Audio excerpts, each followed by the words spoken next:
Hello, everyone.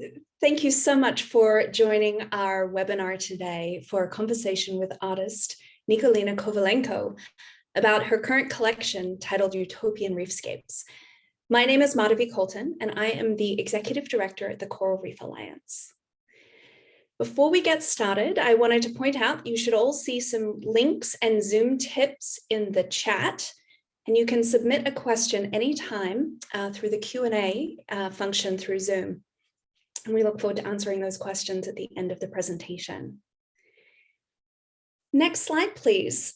Before jumping into our event, I wanted to give a brief introduction to our work at Coral for those of you who are new to our organization.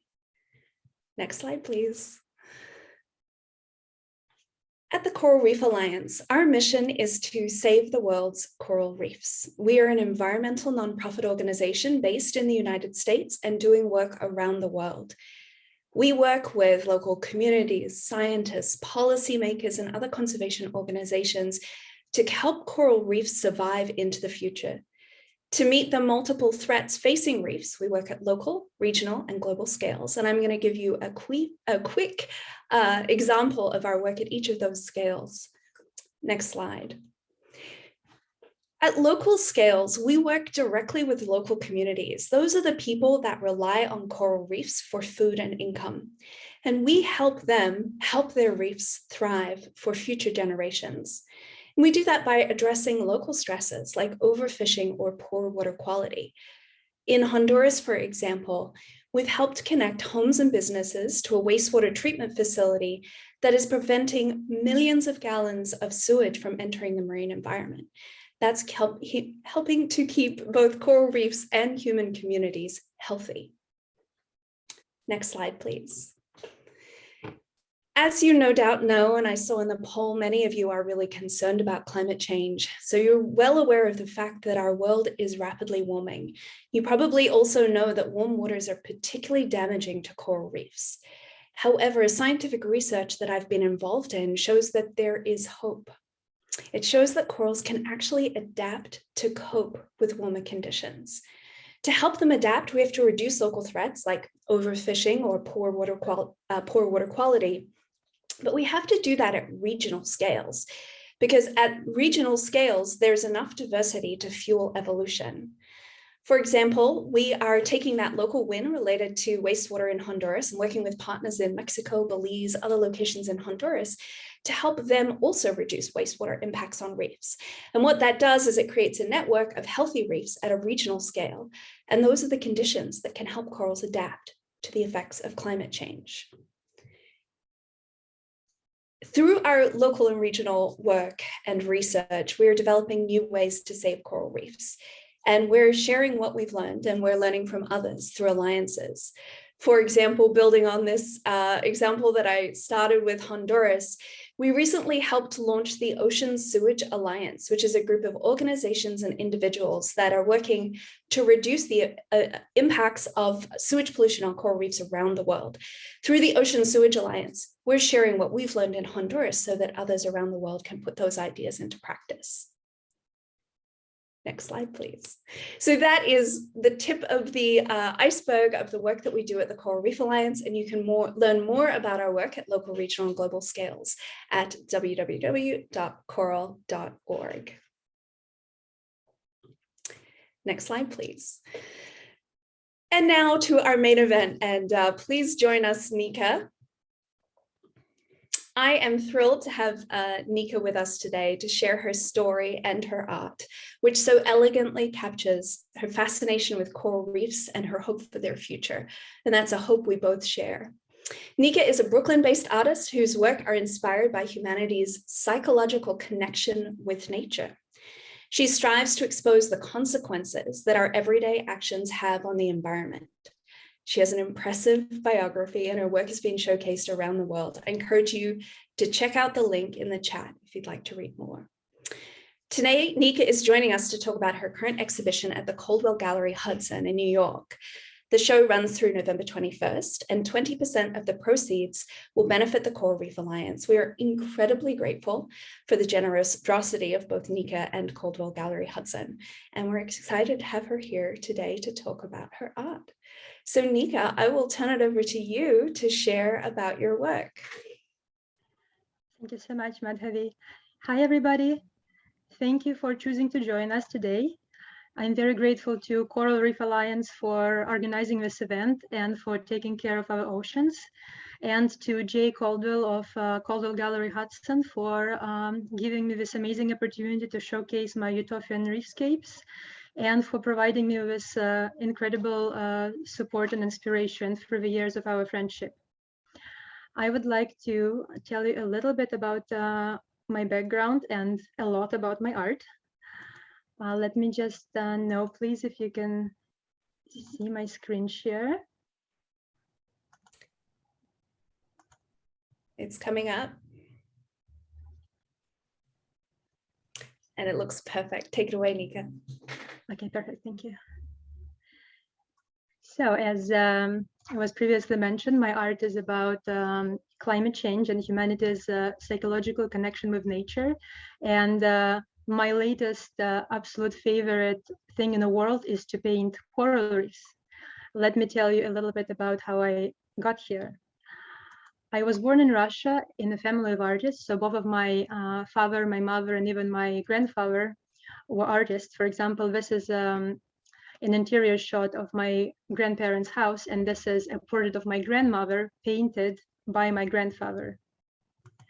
Ever since I was a kid, I was playing with my parents' art materials. Well, first of all, Soviet Union doesn't exactly give an abundance of toys for kids, so I was using them either for drawing or as a Lego, but ever since I remember myself, I loved putting my thoughts into art.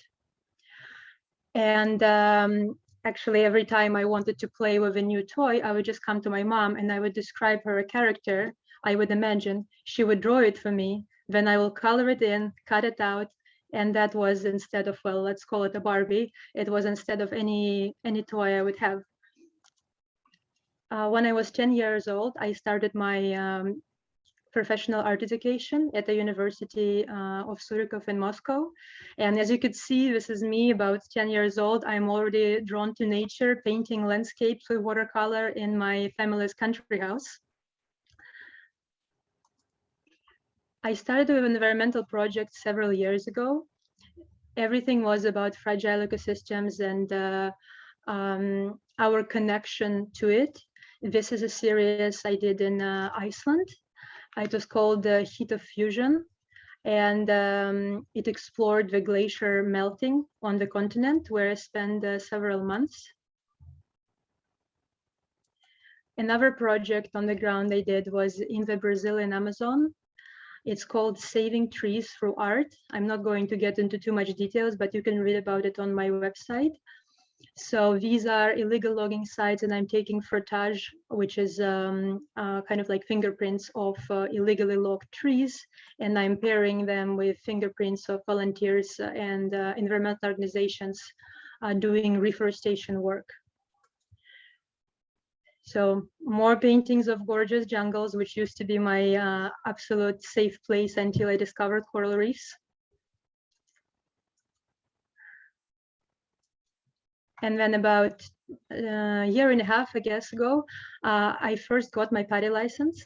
I was on my 6-month-long backpacking trip for South America, and one of the things I always wanted to do was to try scuba diving. And so I did, and on my very first dive, I realized, oh my God, this is the most beautiful thing I've ever seen, and this is all I ever want to paint. After this trip, I went to the Red Sea for a month to just become a better diver, and started taking underwater photos. And I was just absolutely fascinated with the colors, the textures. And the day I came back to New York, the pandemic started. So I had a lot of undistracted time in my studio to work on the paintings.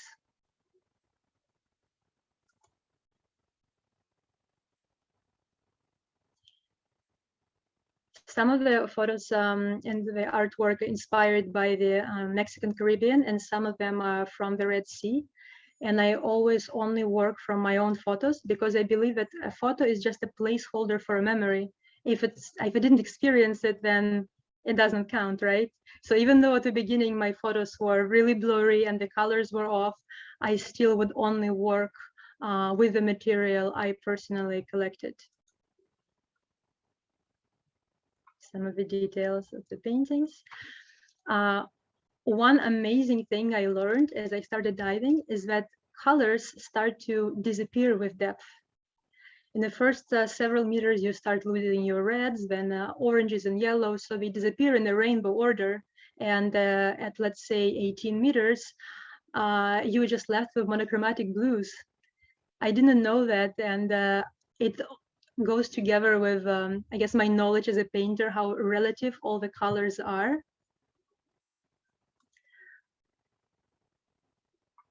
To me, the shapes I find under the water are endlessly inspiring. For example, this painting of sponges is called Intermission, because to me, they remind of musical instruments, right? It's like this jazzy underwater orchestra of flutes and clarinets. This particular one was inspired by my diving in Banco Chinchorro, which is a reef in Mexico, but almost on the border with Belize. Which I found to be very abundant and just this perfect Garden of Eden, as if it was underwater.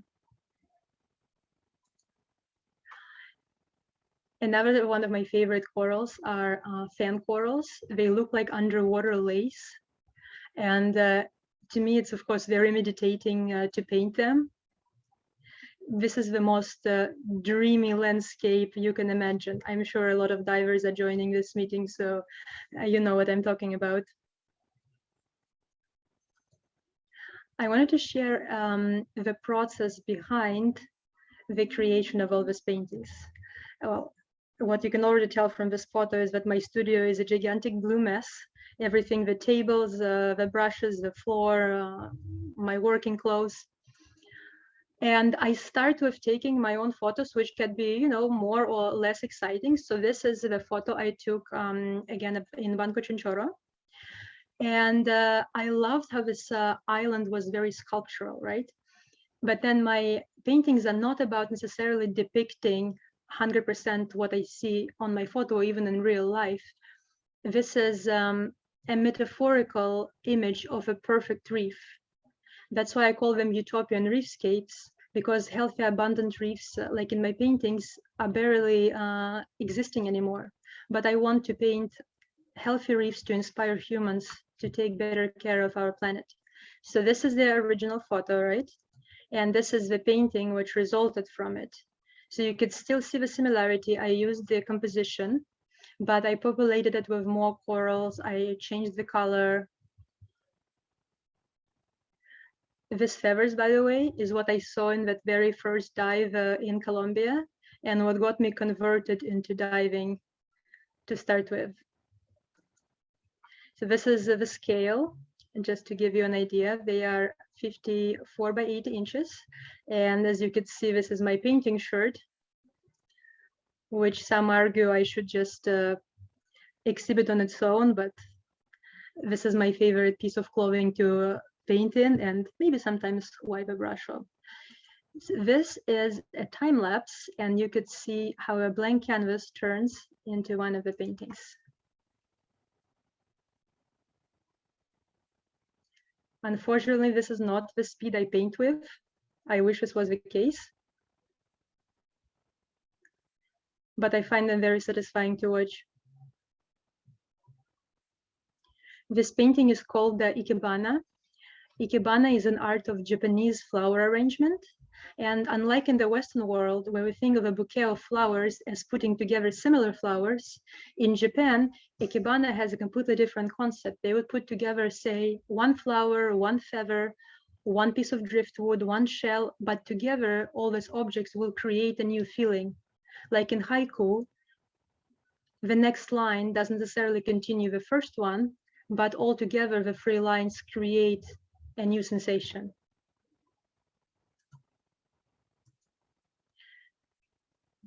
This one is called the Dandelion Reef, and this is probably one of my favorite kind of corals. You guys in Coral Reef Alliance, please do educate me finally on how this is called, because I keep calling them dandelions. They're just so soft and ethereal. And this is, just to give you another example of how much reference I take from a photo, this is the Photoshop collage I made out of different photos in the Red Sea in Egypt, which inspired this painting. Everything starts with me preparing my own surfaces. I order stretcher bars, I build my own canvases, I stretch it, I gesso it in 4 to 5 layers of acrylic gesso. And then I sandpaper it to make the surface perfectly smooth. I believe that preparing my own surface, it's almost like growing your own food. You already have connection to it on a completely different level before I even put the first brushstroke. Some of the backgrounds are a little bit more uniform, and some of them are very free-flowing. I like this one because it almost imitates the texture of water. And there is a certain element of unexpected, which I think is always present in painting anyways. I can plan all I want and do sketches and plot how this is going to look like, but often painting ends up living its own life, and this is the most beautiful thing about it. This is the zoom in, as you can see. So some of them I start with a more uniform background and a little bit of outline. And sometimes it's just rendering the detail and then moving on to the next one is a way to go. And this is the complete piece, the beginning of which you just saw. This one is called Hide and Seek. And this one is also from Banco Chinchorro. And apart from the obvious school of fish here, there are 3 little fishes hiding somewhere in the painting. I will give you a couple of seconds to find them, but if you don't worry, I'm going to point them out for you. The best luck, little kids have the best luck of finding the 3rd fish, which is really tricky, because I think kids probably have better imagination than us. Like Picasso said, it took me 17 years to learn how to paint like Raphael, and my whole life to learn how to paint like a child. So this is fish number 1. This is fish number 2. And this tiny guy here, almost looking like a brushstroke, is the fish number 3.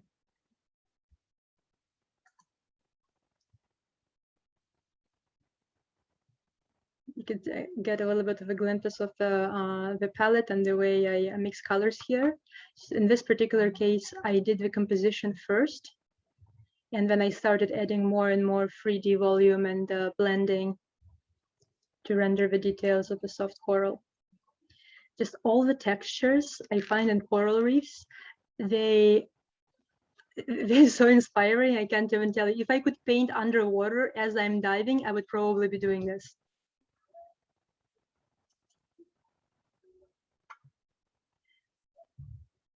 When I paint fan corals, I feel like it's more weaving corals than actually painting them. And as I started diving more and more, hopefully becoming a better diver, I started learning about all the challenges coral reefs are facing. And this is what brought me to finding Coral Reef Alliance and other environmental organizations taking care of our oceans, because I realized that, oh my God, they're actually under the threat. And visual art is a very powerful, inspiring tool. Humans are very visual creatures, and I think for us, it's easier to see once than to hear 100 times. But then maybe I know how to inspire, but there are scientists who actually know how to make the world a better place, which makes us a perfect team, I believe. And this is a photo from the gallery opening of Utopian Reefscapes. We had at Caldwell Gallery Hudson this October, and This is the board member of Coral Reef Alliance, Rob, to come join us for the opening.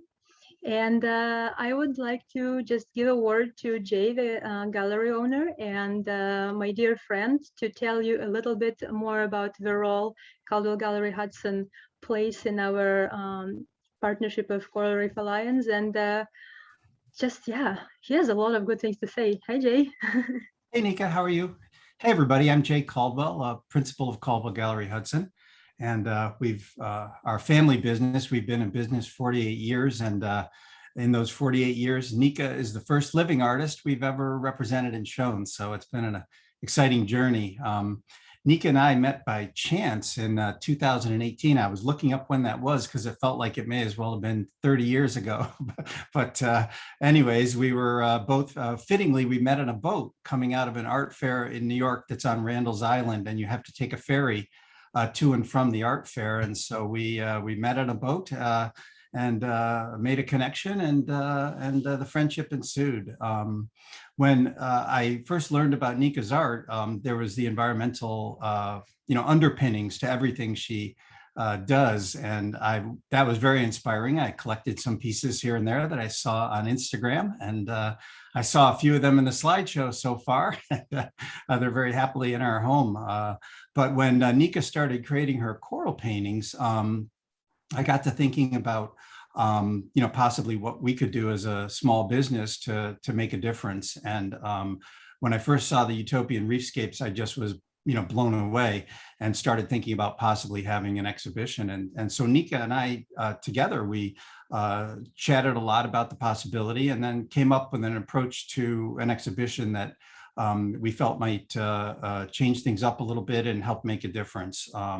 The first component was most gallery artist relationships are a 50-50 split. And I immediately thought we could try to do more for the artist and help our creators on this planet earn a better and more sustainable living. So we decided to have a 60% to the artist. And the other thing I thought was, with the remaining commission that our gallery would receive, decided to energize that with philanthropy and split that with a nonprofit. And Nika and I spoke in detail about various coral related nonprofits, and we very happily came up with Coral Reef Alliance. And so here we are, and that was a very exciting thing. One other thing we did for the exhibition was we decided to create an artist residency, which our gallery underwrote. And Nika was here in Hudson at Caldwell Gallery Hudson during the days and some nights painting a painting in our front window and live. And I know that was tough for Nika to sort of be on display on the streets of Hudson, but we felt that was important, that the public could connect with the artist. And so many people came in and interacted with Nika and interrupted her while she was painting, and standing there with her palette and brush and answering questions about coral and these beautiful endangered animals. And the result of that was the painting that we've created, that Nika created, and we have as a raffle painting. We will be selecting the winner on November 28th, and we're selling raffle tickets, and 100% of the raffle ticket sales are going to Coral Reef Alliance. So that residency was a very exciting thing for us. And the final thing we did, I got talking with Nika about the blockchain and NFTs and that component of the art world, which is exploding. And she created I challenged her to create non-fungible tokens for the exhibition, and every painting on the wall, of which there were 24 oils, has a reflective NFT experience that was created. And they're beautiful videos with sound that are 20 seconds long. And those can be bought on the blockchain in a storefront we created for Nika's exhibition. We've sold one so far, which is exciting. And we are giving 20% of that to Coral Reef Alliance as an additional component of potentially the organization getting involved in crypto philanthropy, which is a very large and exploding part of the nonprofit world, apparently. So we're delighted. Caldwell Gallery Hudson is really proud to showcase how a small business can try to help make a difference, and connecting Nika's artistic expression with the generation of tangible philanthropy for a great organization is something we're real proud of. And so we've sold 17 of the 24 oils, and the raffle is the 28th. And so I'm super glad to be here. Great to see you, Nika, and take it from here. I'm just going to listen and watch. I'm really enjoying the presentation. Thank you so much, Jay. So this is the raffle painting Jay was mentioning, which I created during the Artist Residency in Hudson. It's called Underwater Dreamer. Really, this was supposed to be a self-portrait as a freediver. And on my last diving liveaboard trip, I thought, okay, so it's not a big deal. I'm a diver after all. How difficult is it going to be to do a little bit of freediving, right? Not that easy. Turns out you actually cannot sink. So let me just tell you, it took me like 20 photos to get this one straight, and freediving is my next project. I feel like when I scuba dive, I gear up almost like against nature, and I love the idea of freediving and being vulnerable together with nature. Some of their paintings, I love taking them out of scale. So this is a very large painting of the sea anemone. And speaking of looking alien, this definitely does. I had so much fun rendering them, making them really 3D. So, as you know, clownfish and anemones have symbiotic relationship. So anemones are poisonous to most underwater creatures, but not to the clownfish. And clownfish finds the shelter in them, and in return, it cleans the anemones. But when you try to approach the anemone and take a picture of it, clownfish gets really territorial. It starts attacking you. Good thing they are only like this big, otherwise you would be in serious trouble. This painting is called Rendezvous, which is a French word for meeting, because I feel like these two anemones are somehow communicating. And Jay was mentioning NFTs. So just to give a brief explanation, NFTs are non-fungible tokens, and they are a unique digital asset that represents ownership, right? So it can be an ownership of an artwork, of a video, a GIF, a music, you pretty much name it. So I wanted to create something that's not just a photo of a painting we have on the wall, but a different immersive experience. So here, this is the anemone painting you just saw, right? And I recorded my heartbeat, and I wanted to make this underwater world beating in the same beat as human heart.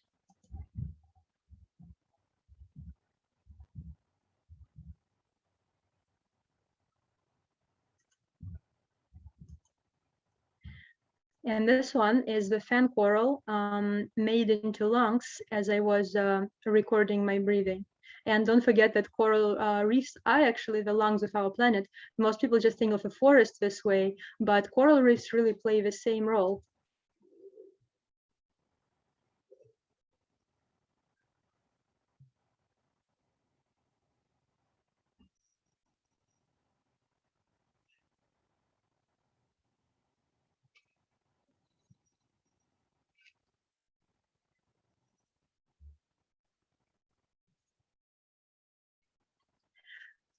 When you dive, you need to breathe as slowly as you can, because otherwise you will use up your air too fast, right? The more you move around, the less time you would have to enjoy the surroundings, and in my case, photograph. So being very impatient, it was probably the most difficult thing for me to learn, to just relax and not chase anything, just let things come to you. I had a very good diving instructor who explained to me, the second you try to chase a fish, this is the last time you saw it. And the fish is curious. It will come to you, look how clumsy you are underwater, try to teach you how to maneuver your fins. You just need to relax. This is all what it takes. And this is the final NFT, which looks like a breathing water planet. We all know what our planet is 70% covered in water. What few people know is that only 5% of our oceans have been explored. That's mind-blowing, right? 5%. We were historically much more interested in exploring space than in knowing what's underneath the ocean. So this is our water planet breathing in one breath with us.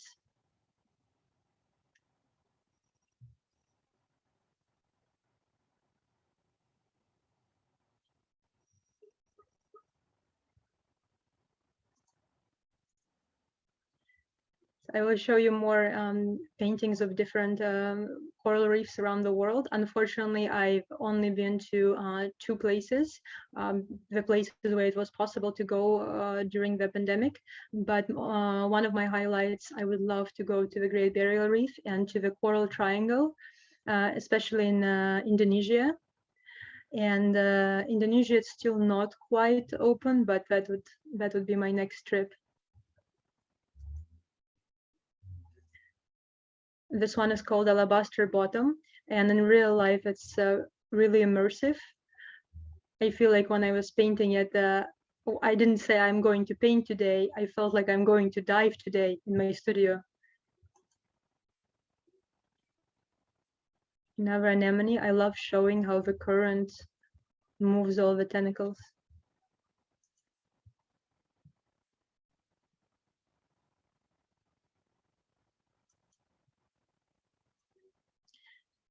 Cave diving is something what I probably feel too claustrophobic to do. However, these are very easy swim through holes in the Red Sea towards Sudan.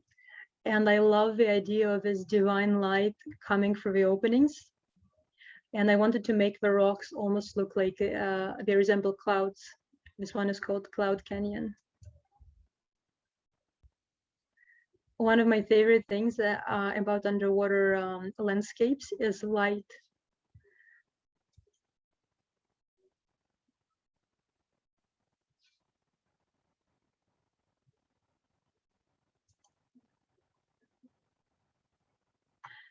This one reminds me of Salvador Dali, the way he paints those rock formations he found on the beaches in Spain as the inspiration. This one is fire coral. If you touch it with your bare skin, it leaves a really bad burn. This is when I finally figured out that I don't have to chase fish and started getting decent photos of them. Some of my favorite creatures, the giant clams. As you're passing over the clam, you're overshadowing the sun, like a passing cloud, right? So they clam close and you have to wait very patiently for several minutes until they start trusting you again and slowly opening up.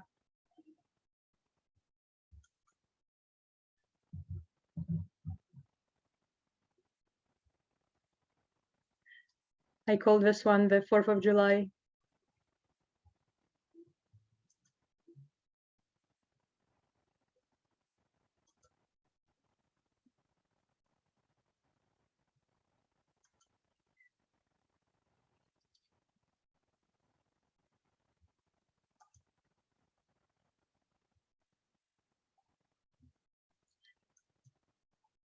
This one is called Mimicry. And this is a lionfish, which is one of my favorite creatures. I think they're just so cool looking. In the Caribbean, unfortunately, they are invasive species, which means, right, they don't really have any predators and they are multiplying out of control. And in Mexico, they are allowed to be called for a lionfish ceviche, which I still thought was a little bit too much considering how beautiful they were. But yes, this is one of the photos of a lionfish mimicrying into a fan coral. It's called motherhood.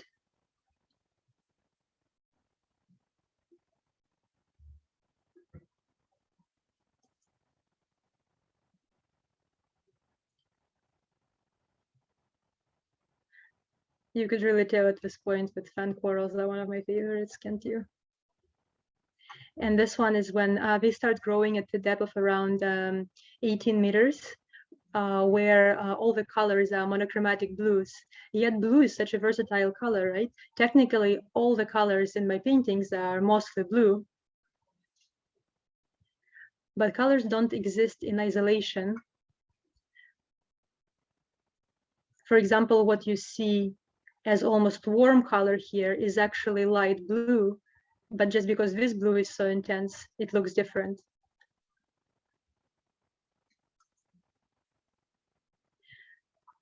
Sometimes I also change the original colors of the corals. For example, I always paint a salad coral, which is a very bright green color red. I just feel it's so royal and dramatic this way. This one is called The Awakening. It's a school of fish, quite similar to the crowd of people kind of doing their own thing until this one person is suddenly aware of what's going on.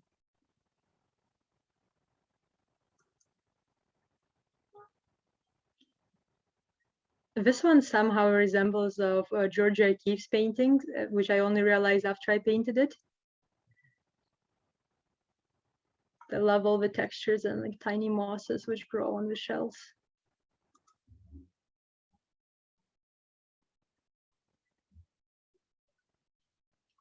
This one is very portal-like, which every painting is essentially a portal. It transports us whenever we want to be.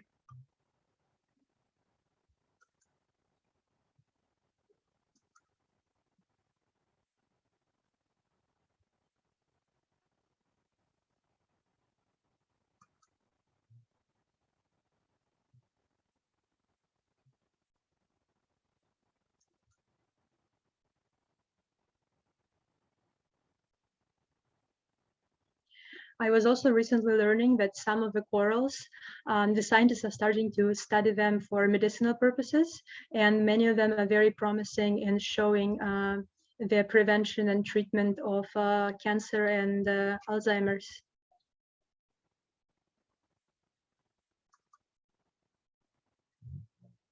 This one is called the Twilight Canyon.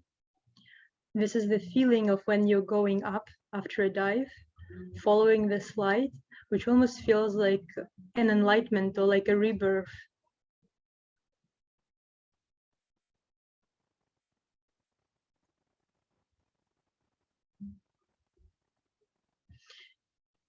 Negative space is one of the most important concepts in art. A negative space is not nothing, right? So think of negative space as silence between words or pause between notes.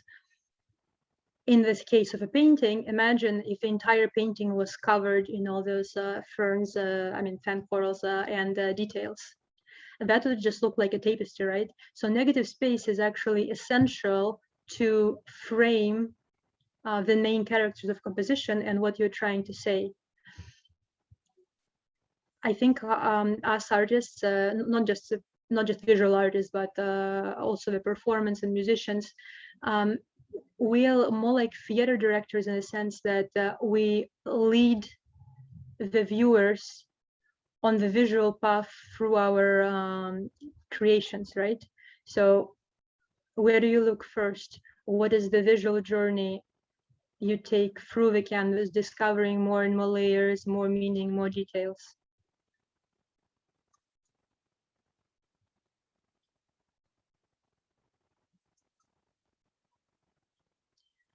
Well, I hope you enjoyed the presentation, and I look forward to hearing your thoughts, your feedback, and your questions, which I would be very happy to answer if I have not covered some of it. And you can also see more on the Utopian Reefscape series and all the other projects on my website, just my first and last name. Or follow me on Instagram. I'm always up for something blue. And this is the website for Caldwell Gallery Hudson. We look forward to staying in touch in the future, and you can also sign up for my email list, and I will keep you updated on the future exhibitions and projects. And if you're here on the East Coast, just drop me a note and stop by my studio in Industry City and say hi. Maybe we share diving stories, maybe we share jazz stories, maybe you would like to try to make a couple of blue brush strokes. I'll be very happy to get to know you personally. Thank you. Well, thank you so much, Nika. That was such a beautiful and inspiring walk through your work. It makes me feel like I've actually been diving, and I very much miss diving, and I'm looking forward to getting back in the water. So thank you. Oh, I know, aren't we all?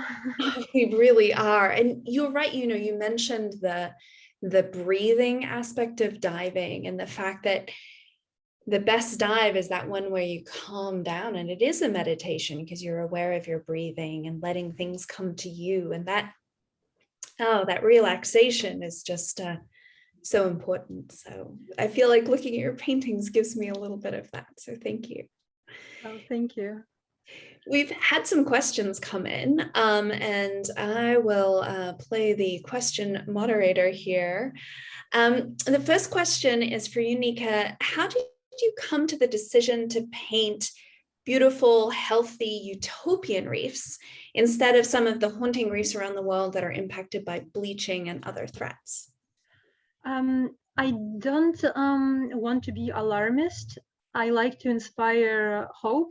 Yes, coral reefs are dying, but I don't feel like reprimanding about this fact is the best approach. I really want to inspire and show all the beauty that is worth saving.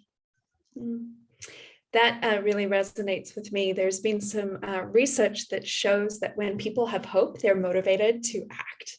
And when you don't have hope, sometimes you just give up, right? And so I love that your art represents that hope. And then for me, some of the research I've been doing shows that there's also hope for coral reefs. It is not game over for this ecosystem at all. There's still things we can do. So I think there's a real nice alignment between science and art. Yeah, absolutely. Yeah, it's also the question of education. I think now more and more people are aware of the problem, and we can take individual steps to make it better. So knowledge is power, right? We love what we know, and it's just a question of getting more information. Yeah, for sure. Another question has come in for you. What kind of paint do you use? Is there a non-toxic paint you recommend? How do you use washes in your paintings? And if you do, how many? I could sense the fellow artist in this question. So I use oil paint. First of all, this is the most comfortable medium for me. And I love very fine blending. And I feel like oil paint really gives the best possibility for it. I just love everything about the density, the depth of color.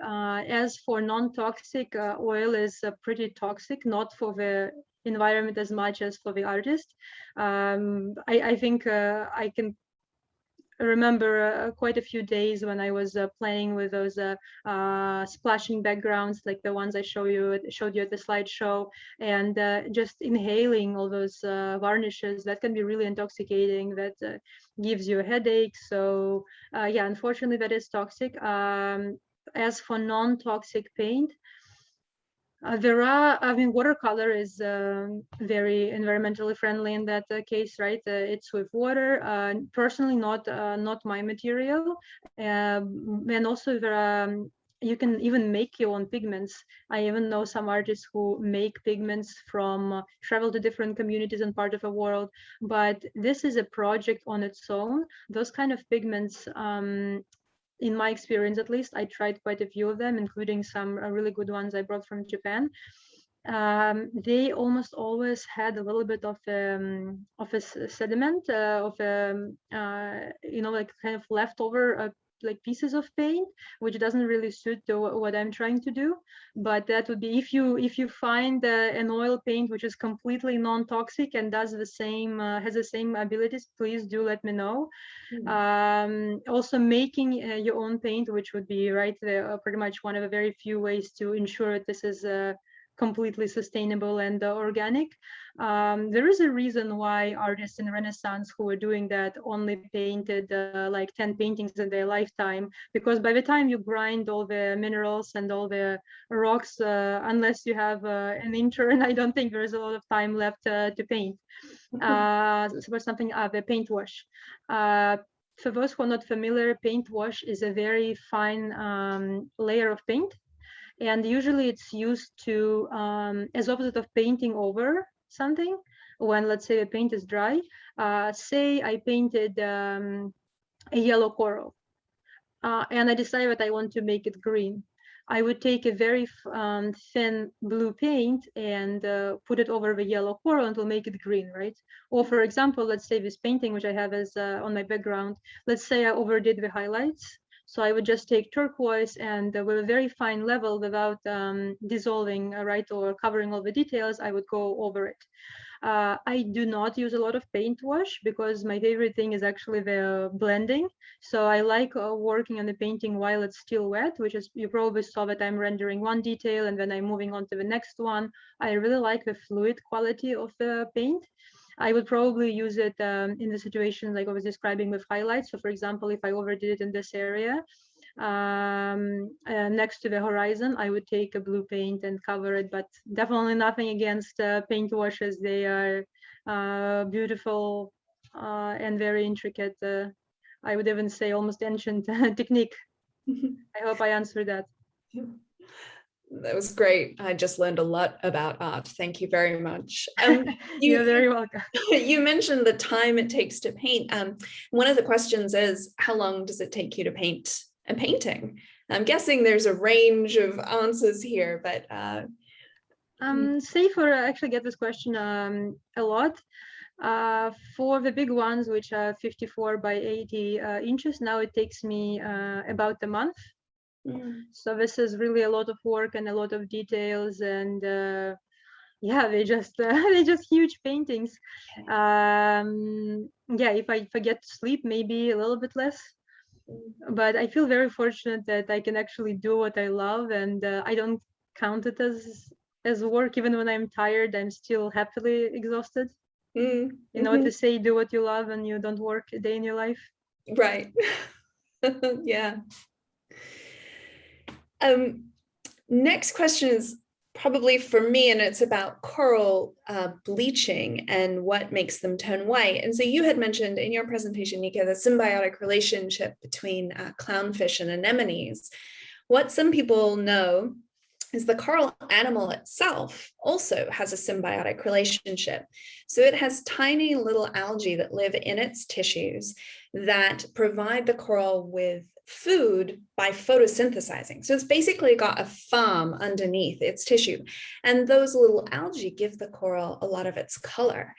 And so when the water around a reef gets too warm for too long, the corals kick those algae out. That relationship, that symbiotic relationship, is no longer symbiotic. They kick those algae out, and what's left is the coral skeleton itself, which is white. And so that is the process of coral bleaching. And there's another question here that's about coral fluorescence. And so some corals, when they're bleached, they remain white, and other corals, there's a defense mechanism they can turn on where they turn neon colors.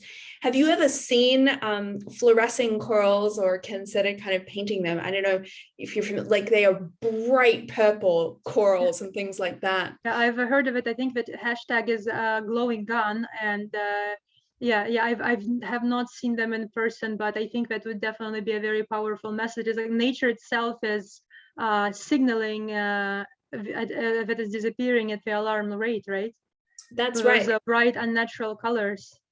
But please correct me if I'm wrong. So when corals bleach, my understanding is that they don't really stay white for too long because then the algae takes over. Yeah, so sometimes once a coral has bleached, it's starting to starve basically. And so if that warm water event goes on for too long, then the coral will start to die. And then you do get a different kind of algae, like we call them, they're about this big, that kind of fuzzy algae will grow over the reef, and it can grow over the reef when that coral is dead. But just because a coral is bleached doesn't mean it's going to die. They can actually get those symbiotic microalgae back into their tissues and actually recover from bleaching events. And that fluorescing mechanism is a way to shield them from the heat. And you're right, it's like this ginormous cry for help, right? Like, I am bright purple, help me. Yeah, don't you see? Right, exactly. Yeah, you guys are researching the supercorals, right? Which is the hope that corals will eventually adapt to alarmingly warm temperatures. Yeah, not quite super corals, but yeah, we're looking at how evolution can actually act really, really fast in these ecosystems. And corals can become more heat tolerant through time. And that can happen rapidly, particularly if we reduce local stresses, which is part of the reason I have hope for coral reefs, is because scientifically it's been shown that these corals can cope with a warmer world. Granted, not if we continue to release emissions at our current levels. We need to get that climate change under control. And thanks to organizations like you, you're trying to take better care of our ocean on a more holistic level. Well, it's a partnership, right? Because it's thanks to artists like you and to galleries like Caldwell Gallery Hudson that are really getting word out there. Because as you said, like until people know that there's a problem, they're not motivated to act. So I'd love to hear, I think this is probably the final question we have time for, is what is the biggest impact you think your work had in bringing awareness about corals? And when did you realize that you can make a change through your work? I mean, I can't measure it, right? What was the impact? I just hope that everybody who sees my paintings, who gets to learn about what inspired them and a little bit more about coral reefs and the current situation, I hope they start with themselves. Either you can do the donations, or you can just spread the word, or you can just stop buying plastic. There's always something you can do as an individual. And I think why, let's say, dictatorships were so leaning on propaganda art, because they knew the power of it. Art is really a very powerful tool to bring it home for most people. I think you're absolutely right that there are things that we can do as individuals, and that's thinking about our climate footprint. That's thinking about how we can reduce that. It's thinking about spreading the word. It's making donations. It's contacting our politicians. Like there are so many things that we can do to help corals. And part of it is getting word out there that there are these, I mean, you said it so eloquently, like diving into a coral reef for the first time. It is like visiting an alien world, and it's right here on our planet. And we get to have this experience with a completely different place. And it is so awe-inspiring. And we should do everything we can to help these ecosystems continue to thrive. Yes, we definitely don't want our kids to know no more about corals than they know about dinosaurs. Right. Right, exactly. That's well said. Well, we're reaching the top of the hour, and I just want to thank everyone for joining us today to take a virtual dive through Nika's artwork and hear her story, how she draws inspiration from nature and how she's striving to share that inspiration and inspire others with a message of hope. We can actually do something now, today, to help these coral reefs thrive into the future. If you haven't done so already, please take a moment to fill out the poll before you sign off. We did get some questions about how you can support, how our listeners can support coral reef conservation around the world. Here at the Coral Reef Alliance, we're approaching our biggest fundraising season of the year. And if you can make a gift, small or large, even a small monthly donation has a huge impact here. You can visit us at coral.org. If you have any questions following up, please don't hesitate to reach out. You can email us at info@coral.org. And thank you again, Nika and Jay, for joining us today, for spreading the awareness of coral reef conservation, and for your generous support. Thank you so much.